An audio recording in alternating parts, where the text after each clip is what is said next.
સ્વાધ્યાય 4.1 પ્રશ્ન નંબર બીજો. પ્રશ્ન નંબર બીજો એવું છે કે દ્વિઘાત સમીકરણ સ્વરૂપે દર્શાવો. નીચેની જે પરિસ્થિતિ આપેલી છે એને આપણે દ્વિઘાત સમીકરણ સ્વરૂપે દર્શાવવાનું છે. પ્રશ્ન પહેલો એવો છે કે જમીનના એક લંબચોરસ ટુકડાનું ક્ષેત્રફળ 528 મીટર સ્ક્વેર છે. તેની લંબાઈ પહોળાઈના બમણાથી 1 મીટર જેટલી વધુ છે. આપણે જમીનના આ ટુકડાની લંબાઈ અને પહોળાઈ શોધવી છે. ધીમે ધીમે એક એક કરીને આપણે શીખીએ કે સૌથી પહેલા જમીનના એક લંબચોરસ ટુકડો, એક બાજુમાં એક લંબચોરસ ટુકડો દોરું છું, બરાબર. ધારો કે કોઈ લંબચોરસ છે, એમાં લંબચોરસ ટુકડાનું ક્ષેત્રફળ તમને 528 મીટર સ્ક્વેર આપ્યું છે. હવે કોઈ પણ લંબચોરસ હોય તો એની લંબાઈ અને પહોળાઈ હોય. ધારો કે આ જે ઊભું છે એને આપણે એની લંબાઈ કહીએ, બરાબર, અને આ જે છે એને આપણે પહોળાઈ કહીએ. જેટલી પહોળાઈ હોય એટલી અહીં સામે હોય અને જેટલી લંબાઈ હોય એટલી શું હોય, આ બાજુ લંબાઈ હોય. ક્લિયર?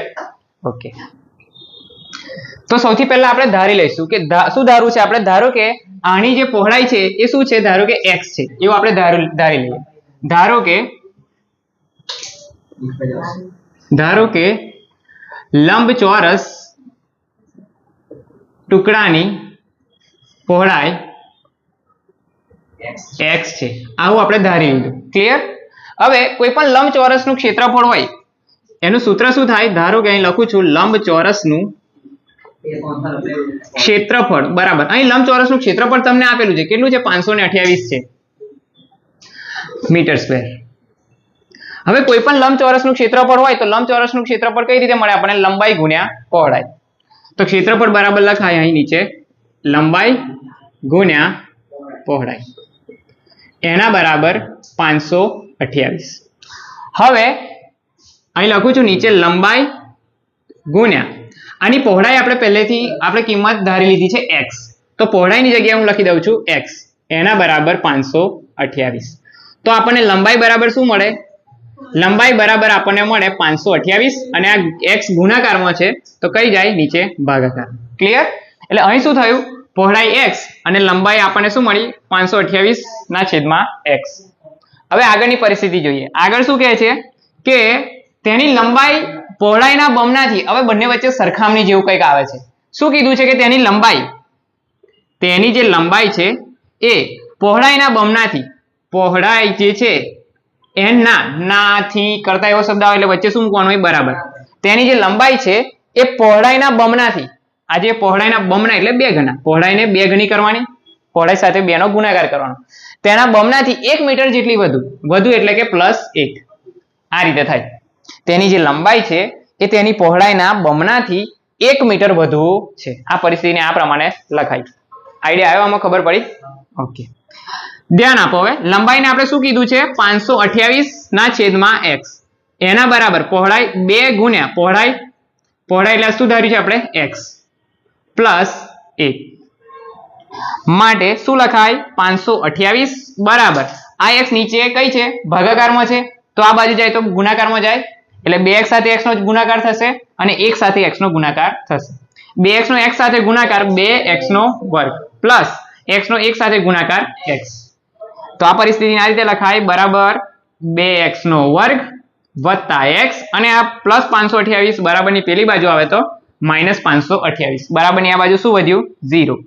કમ્પ્લીટ લખીએ તો લખાય 2x નો વર્ગ વત્તા x -528 એના બરાબર 0. આ આપણું દ્વિઘાત સમીકરણ બને. ક્લિયર? પ્રશ્ન નંબર બીજો. પ્રશ્ન શું કહે છે કે 2 ક્રમિક ધન પૂર્ણાંકોનો ગુણાકાર 306 છે. આપણે આ પૂર્ણાંક શોધવા છે, બરાબર. તો સૌથી પહેલા તો આપણે ક્રમિક કોને કહેવાય એ જોઈએ કે ક્રમિક ધન પૂર્ણાંક કીધું છે એટલે બધી આપણે ધન સંખ્યાઓ લેવાની છે. ક્રમિક એટલે એક પછી તરત બીજી આવે એને ક્રમિક કહેવાય. ધારો કે હું પહેલી સંખ્યા 5 લઉં તો એના પછીની ક્રમિક સંખ્યા કઈ કહેવાય મિત્રો, 6 કહેવાય ને. ક્લિયર? તો અહીં 5 છે તો આ તમને કેવી રીતે મળી, એનો મતલબ એવો થયો કે 5 માં તમે કેટલા ઉમેર્યા, 1 ઉમેર્યો ને. તો આપણે હવે ધારી લઈએ આ ક્રમિક સંખ્યાઓ. પહેલી જો ધારો કે હું x ધારું તો બીજી મને કેવી મળે, x + 1 જ મળે. જેમ પહેલી 5 હોય તો બીજી કેવી મળી આપણને, 5 + 1 મળી ને. એ રીતે હવે ધારી લઈએ. ધારો કે જે પહેલી એટલે કે પ્રથમ ધન પૂર્ણાંક છે, પ્રથમ ધન પૂર્ણાંક x છે, તો પછી આપણને બીજી ધન પૂર્ણાંક શું મળે? x plus 1. ક્લિયર ને? બીજી ધન પૂર્ણાંક x પ્લસ 1 મળે. હવે એવું કીધું છે કે બે જે ક્રમિક ધન પૂર્ણાંકો છે એટલે કે જે બંને સંખ્યાઓ છે એનો ગુણાકાર 306 છે. પહેલા ખાઈ બંને જે સંખ્યાઓ છે એનો ગુણાકાર કેટલો આપેલો છે? 306. સંખ્યાઓ કઈ કઈ? પહેલી x અને બીજી x વત્તા 1. ક્લિયર ને? વચ્ચે ગુણાકાર એ કેટલો છે? 306. માટે કૌંસનો આ x નો કૌંસ સાથે ગુણાકાર x ગુણ્યા x x square plus x નો 1 સાથે ગુણાકાર x એના બરાબર 306. માટે x square plus x plus 306 આ બાજુ આવે તો માઇનસ 306 એના બરાબર 0. આપણો જવાબ. ક્લિયર? પ્રશ્ન નંબર 3. રોહનની માતા તેના કરતા 26 વર્ષ મોટા છે. આજથી 3 વર્ષ પછી તેમની ઉંમર દર્શાવતી સંખ્યાઓનો ગુણાકાર 360 હશે તો આપને રોહનની હાલની ઉંમર શોધવી છે. તો સૌથી પહેલા તો એ જોવાનું કે ભાઈ અહીં વાત એક રોહન કરીને છોકરો છે એની વાત કરી છે, બરાબર? એ રોહનની જેટલી ઉંમર છે એના કરતા એની માતા છે એ કેટલી? એની ઉંમર 26 વર્ષ વધારે છે. તો સૌથી પહેલા આપણે ધારી લઈશું. આપણે શું ધારવાનું? હાલની ઉંમર ધારવાની. સૌથી પહેલા લખીએ, ધારો કે રોહનની હાલની ઉંમર કઈ ખબર નહીં એટલે શું ધારવાનું? આપણે રોહનની હાલની ઉંમર ધારો કે x છે, બરાબર? x. તો પછી માતાની ઉંમર કેટલી થાય? માતાની હાલની ઉંમર, બરાબર ને? માતાની ઉંમર અહીં તમને કીધું જ છે કે રોહનની માતા એ તેના કરતા 26 વર્ષ મોટા છે. જો રોહનની ઉંમર x હોય તો 26 વર્ષ મોટા હોય તો વત્તા 26 કરવા પડે. તો આપણને રોહનની માતાની ઉંમર શું મળે? x વત્તા 26 મળે. આ હાલની ઉંમરની વાત છે. ક્લિયર? હવે આજથી 3 વર્ષ પછી તો હું બીજું એક્સ્ટ્રા લખું છું. 3 વર્ષ પછી 3 વર્ષ પછી રોહનની ઉંમર કેટલી થાય? રોહનની ઉંમર ધ્યાન આપજો. રોહનની હાલની ઉંમર શું છે? x છે. તો 3 વર્ષ પછી શું થાય? વત્તા 3 થાય ને? x વત્તા 3. એ જ રીતે 3 વર્ષ રોહનની ઉંમર વધે એટલે માતાની ઉંમર પણ 3 વર્ષ વધે. જો રોહનની ઉંમર x વત્તા 3 થાય તો માતાની ઉંમર પણ કેટલી થાય? માતાની હાલની ઉંમર કેટલી છે? x વત્તા 26 છે. માતાની હાલની ઉંમર x વત્તા 26 છે અને 3 વર્ષ પછી શું થાય? વત્તા 3 થાય. એટલે કે x વત્તા 26 વત્તા 3 29. બરાબર ને? એટલે 3 વર્ષ પછી રોહનની ઉંમર x વત્તા 3 અને માતાની ઉંમર આપણને શું મળે? x વત્તા 29 મળે. હવે શું કહે છે કે 3 વર્ષ પછી તેમની ઉંમર દર્શાવતી જે સંખ્યાઓ છે, આમની જે 3 વર્ષ પછીની જે ઉંમર દર્શાવતી જે બે સંખ્યાઓ મળી એ બંનેનો ગુણાકાર 360 હશે. એટલે અહીં લખાય કે બંનેનો ગુણાકાર કેટલો છે? 360. એટલે કે ગુણાકાર કોનો કોનો? x વત્તા 3 અને x વત્તા 29 નો બરાબર 360. કરીએ ગુણાકાર. સૌથી પહેલા આ x નો કૌંસ સાથે ગુણાકાર, x નો x વત્તા 29 સાથે ગુણાકાર વત્તા 3 નો આખા કૌંસ સાથે ગુણાકાર x વત્તા 29 એના બરાબર 360. માટે હવે x નો કૌંસ સાથે ગુણાકાર કરવાનો. x ગુણ્યા x x નો વર્ગ વત્તા x નો 29 સાથે ગુણાકાર 29x પ્લસ 3 નો x સાથે ગુણાકાર 3x પ્લસ 29 નો 3 સાથે ગુણાકાર કેટલા થાય? 87 એના બરાબર 360. માટે x નો વર્ગ 29x વત્તા 3x કેટલા થાય? 32x પ્લસ 87 અને આ 360 આ બાજુ આવે. જો આ પ્લસ 87 360 આ બાજુ આવે તો માઇનસ 360 એના બરાબર 0. માટે શું લખાય? x નો વર્ગ વત્તા 32x. શું જવાબ આવે એનો? અલગ અલગ નિશાની બાદ બાકી. ઓકે, 360 માંથી 87 જશે તો માઇનસ 273 એના બરાબર 0. આ તમારો જવાબ. પ્રશ્ન નંબર 4. પ્રશ્ન એવો છે કે એક ટ્રેન 480 કિલોમીટરનું અંતર અચળ ઝડપથી કાપે છે. જો તેની ઝડપ 8 કિલોમીટર પ્રતિ કલાક ઓછી કરવામાં આવે, ઓછી હોય તો આટલું જ અંતર કાપવા માટે એને 3 કલાક વધુ સમય આપવો પડે છે. ક્લિયર? તો પછી આ ટ્રેનની ઝડપ શોધો. અને આપણે શું કરવાનું છે? ગાણિતિક રીતે દ્વિઘાત સમીકરણ સ્વરૂપે દર્શાવવાનું છે. સૌથી પહેલા આપણે ધારી લઈએ કે ધારો કે ટ્રેનની ઝડપ x છે. ધારો કે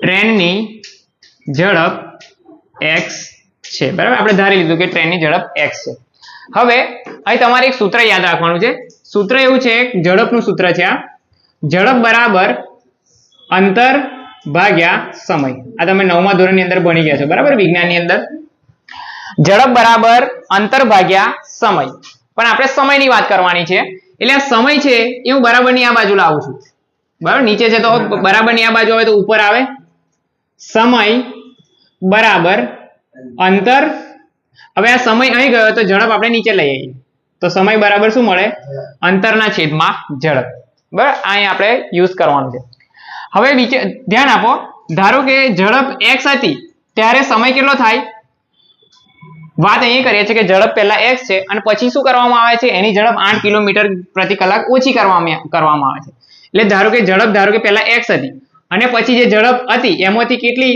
8 કિલોમીટર પ્રતિ કલાક ઓછી કરવામાં આવે છે તે વખત આપણે સમયની ગણતરી કરવાની છે ધારો કે ઝડપ x હતી તે વખત સમય શું મળશે આપણને સમય બરાબર સૂત્ર જો અંતર કેટલું છે 480 એના ભાગ્યા ઝડપ કેટલી લીધી આપણે x બરાબર ને સમય બરાબર 480 ભાગ્યા x એ રીતે આનો સમયની વાત કરીએ જ્યારે 8 કિલોમીટર ઓછી કરવામાં આવે ત્યારે સમય બરાબર ઝડપ અંતર કેટલું છે 480 અને એની ઝડપ કેટલી છે તો કે x - 8 તો બંનેમાં સમય મળી ગયા ક્લિયર ને ઓકે હવે શું કરવાનું છે જો ઝડપ 8 કિલોમીટર પ્રતિ કલાક ઓછી હોય તો આટલું જ અંતર કાપવા માટે તે 3 કલાક વધુ લે છે એટલે કે ધારો કે એની ઝડપ x હતી તે વખત એ કેટલો સમય લેતું હતું 480 ના છેદમાં x જેટલો સમય લેતું હતું બરાબર હવે જ્યારે એની સ્પીડ ઓછી કરી દેવામાં આવી જ્યારે સ્પીડ ઓછી કરો છો તમે ત્યારે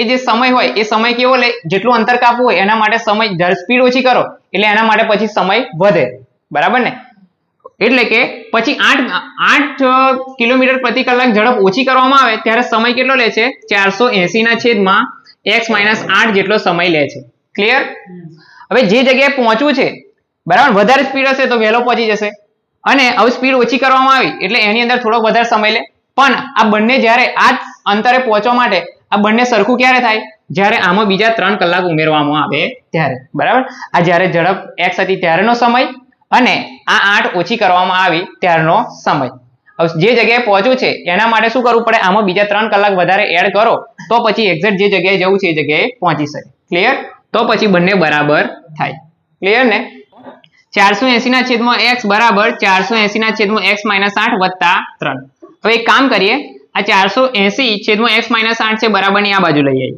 માટે શું લખાય 480 ના છેદમાં x ઓછા આ બાજુ લઈ આવીએ તો -480 ના છેદમાં x - 8 એના બરાબર આ બાજુ શું વધ્યું 3 હવે ક્રોસ ગુણાકાર થશે x - 8 નો 480 જોડે ગુણાકાર એટલે કે 480 ગુણ્યા x - 8 ઓછા આ x નો 480 જોડે ગુણાકાર એટલે 480 ગુણ્યા x છેદમાં શું થશે આ બંનેનો ગુણાકાર થશે એટલે કે x ગુણ્યા x - 8 એના બરાબર આ બાજુ શું વધે 3